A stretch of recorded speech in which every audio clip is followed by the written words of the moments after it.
Jokel ratiro mag oganda e kaunti ya Migori ochiwo ywak margi kaluwore kod medruok mag lwenje mag kit chwech e kaunti ya Migori.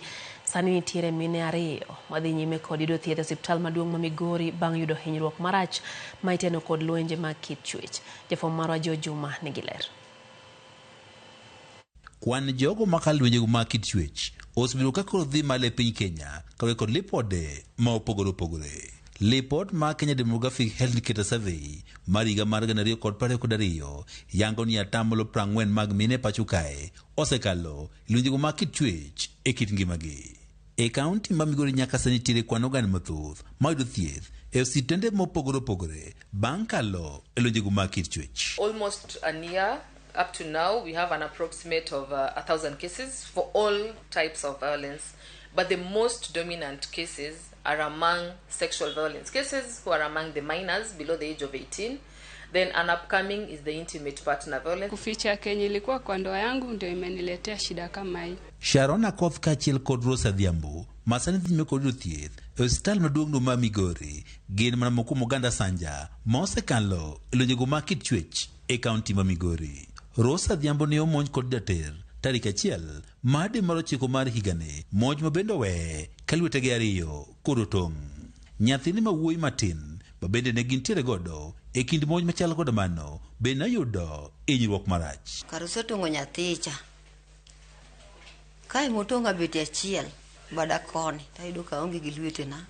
Adhiambo wacho ni jatende ma bende ne gidak godo kuom kinde, kata kamano ne gipogore, ne dwaro mondo koduoke mondo koro gidagi, kata kamano ne otamore ka bedo chich ma omiyo ko jaterni ne okawo okang' mar monje. Ni koro ne dhi gariyo nyaka nuwadhwa yal kode cha koro temo lombre koda to chunya okane ka orwake. We are grateful for the hospital management that Rose is now able to talk. Kata bende do thieth kende nitiere kod geno mar wuok e osiptal e kinde mabiro. Gima pod chando chunya Dhiambo en kako borito nyithinde ka lwetege ma endo tiyo godo e goya mal ne otong' kendo we ka ochiegni chot. Nitie nyathi manyo nitiere rachuonyo polytechnic onge kaka nyathino dog sikul.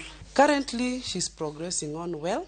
We have clinical psychologists in the county referral who are picking up the issue of psychosocial counseling. Jateno ma itudo kod monj machal kod mano ne okawo ngimane bang' timo tim machal kod mano e ward achiel ni ma Migori level 4 kama Dhiambo dhi nyime kod yudo thieth. Bende wayudo Sharon Akoth ka bende onindo tandano mar midekre bang' kalo e lwenjego mag kit chwech. Nilikuwa najaribu nivumilie ili nizuie ile jina ya nyinyi watu wa kutembea. Akoth muke location ma Kamgundo e sabgano ma Uriri ne otong' tiende kod wuon pargi magisedak godo kuom higni 8.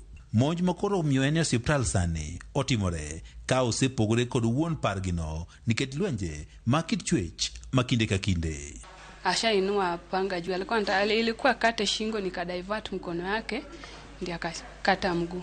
Ka opogore kod monj masani bende koro miyo en osiptal, Akoth wacho ni osebedo ka okalo lwenjego mag kit chwech kuom higni mathoth ka bende ne otweyo mana okanda ka ogeno ni dak dhi bedo maber mbele. Mara yangu ya kwanza ya kukuja hapo hospitalini sababu yake tena akanigonga kwa tumbo nikiwa na mimba hiyo wakati mtoto akatoka nikafanywa upasuaji hiyo wakati. After all that, you get a survivor telling you that the family or the relatives at home have decided that they need to withdraw the case. Kata bende osekalo lwenjego mag kit chwech mathoth, owacho ni familia mare to pod dwaro ni odhi nyime kod dak kod wuon pargini ka en owuon to koro kwedo. Si lazima niishi na huo mtu sababu ya ng'ombe. Hawezi linganisha maisha yangu na ng'ombe. Jogo mosebiro kama nyimar kedo kod lwenjego mag kit chwech e kaunti ma Migori wacho ni bedo ni thoth oganda mosebiro kakal midhiero ma kamae pok owuok oko mar manyo kony ema osekelo pek e kedo kod lwenjego mag kit chwech e kaunti ma Migori.